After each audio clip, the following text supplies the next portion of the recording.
Good evening, everyone. My name is Vince, and I'm with Asian Pacific Community Awareness, and I'm here this evening with Amy Wilson, who is running for Las Vegas Justice Court. I would like Amy, thank you very much for joining us, and I would like Amy to introduce herself.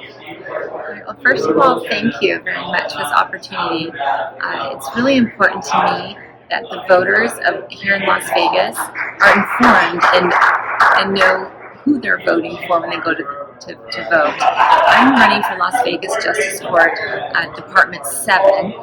It is an open seat. The judge is retiring. The current judge in that seat is retiring, so it's an open seat. There are 3 candidates in my race, so our primary is in play. And I am confident that I'm the most qualified candidate in the race. I've been an attorney for 24 years. I've practiced in California, Arizona, and here in Nevada. I have practiced in every area of law that the Justice Court hears cases. So that you know, the Justice Courts in Nevada, we handle everything from traffic, evictions, orders of protection, small claims.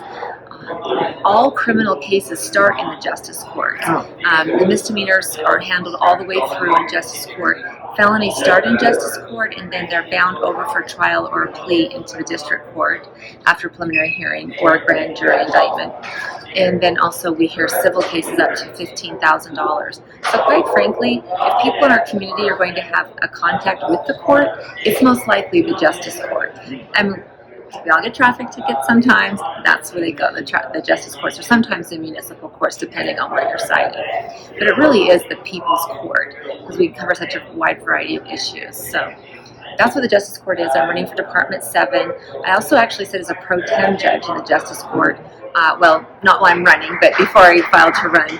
I've been sitting in the Las Vegas Justice Court as a pro tem, which is a substitute judge, which I also did in Arizona for 3.5 years. So I'm the only candidate in my race with judicial experience as a criminal prosecutor, as well as a criminal defense attorney and a civil litigator. And I've represented clients in evictions and small claims and everything that we do in Justice Court. A message to our viewers who don't understand. The position for Justice Court is a nonpartisan. So we don't pick Republican, we don't pick Democrat or Independent or Libertarian. So you have to look at the qualifications of that person and what their beliefs and their morals are, because every case in court is different. And it's not an easy job. I know I don't want to be before a judge. We represent a lot of the Asian community. So as I don't know if this is the correct term, officer of the court, what message can you give to the Asian community? Well, to the Asian community and really to everyone in our community, my message is, if I'm allowed or earn the privilege of serving as a judge in the Justice Court, every person that comes into the courtroom will be treated with dignity and respect. Obviously, if someone's coming to court, it's probably not their best day. So, and they're probably nervous, and there's some kind of problem going on. So, what I can assure people that I would serve is that you'll be treated with dignity and respect, everyone. That I value very much the diversity of our community. We have a rich diversity here that's so important and makes Las Vegas what it is. And while not every person is going to obviously agree with the court's decision, I hope that every person that would be heard in my courtroom would leave the courtroom knowing they've been heard and treated fairly, even if they don't agree with the outcome of the decision.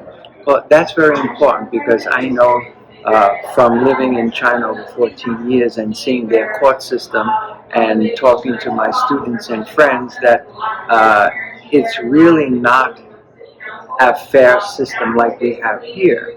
So I hope that and I hope none of my Asian friends have to go to court, but if you do, you can rest assured that here in America and in our court system, you will be treated like anybody else. Absolutely. And you don't have to be afraid to speak out and say the truth. That is absolutely true, 100%. Yes, I agree.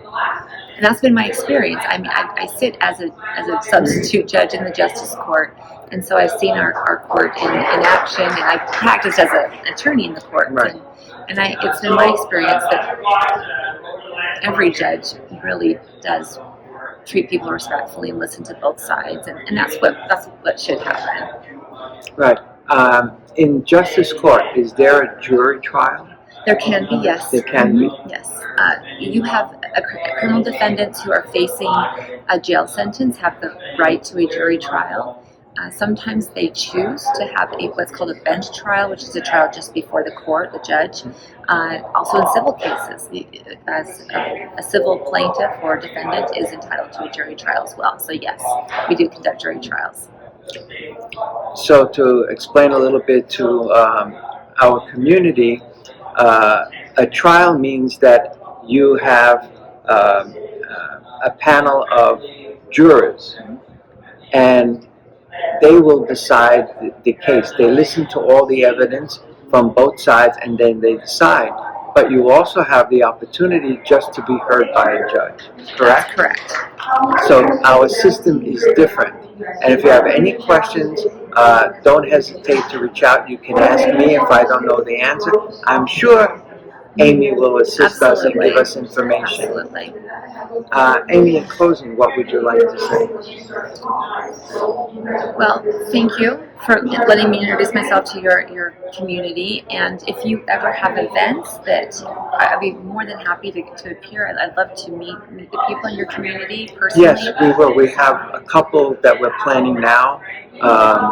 One is for Asian Culture Day on May 15th. We're putting together some food vendors, some entertainers for the Asian culture. And what I want to do is I want to bring our culture into that event. And I want them to see and understand Asian culture and what the Asian culture has to offer. I want to mix it. I just don't want it all to be one culture. So we're reaching out to every Asian community to participate. And we're also planning for sometime this month, later this month, a food drive to give out food, because we are a non-profit 501c3, and we're also planning on something. This will be the first time I say it on air.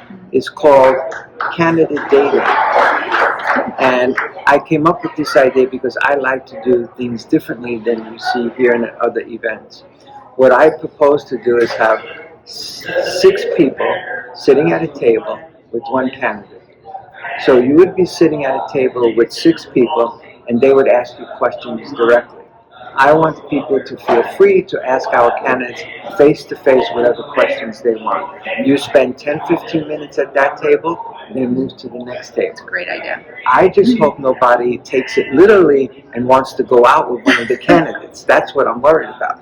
Well, that's a great idea. I'd love to participate. And in my life experience, the people that I know personally in the Asian community, in the various places I've lived, California, Arizona, here in Nevada, I grew up in Utah, are very hardworking people. Yes. And I was raised in northern Utah, and my parents absolutely expected of us hard work. My brothers and I had a paper route in the morning. Mm-hmm. We mowed lawns, we cleaned apartments, we had chore lists, we were expected to do well in school, we were expected to serve in our community, and my parents exemplified those values. And it's because of them that's who I am today.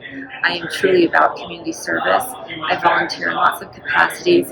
Most recently, since 2018, I volunteer as a pro bono attorney with the Children's Attorney Program, and that's providing direct representation for kids who are in foster care here in our community. But I've been involved in all kinds of community service. I think it's really important, and I hold myself to a high standard. I'm a hard worker, and I think that the Asian community really sets a great example for being hardworking and with high expectations of their children, and are leaders in our community, and we have a lot of similar values. And I was raised in a home with Christian values, conservative values, and when I sit on the bench, the decisions are made based on the facts and the law. Right. But I sit there as a person of integrity with Christian values who understands the value of every person that we all innately have. I think what you just said is very important, because I know for a fact the Asian community one of the things that they are strong about is the rule of law.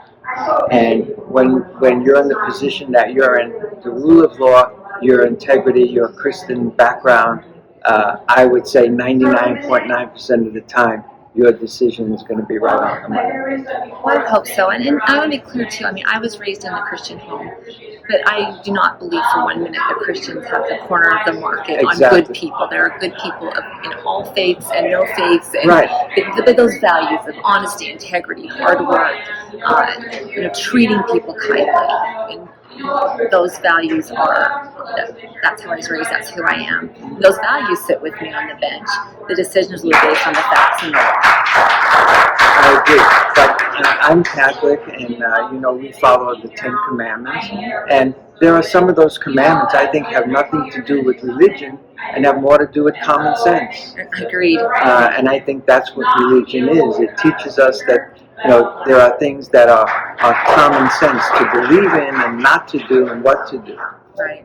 Absolutely. So thank you very much you. for taking the time, and I will definitely let you know about our upcoming events. And there's a few other Asian events happening around. I will email you or text you and let you know so you can get more involved. Please do. I will. Thank you. Amy, thank you very much.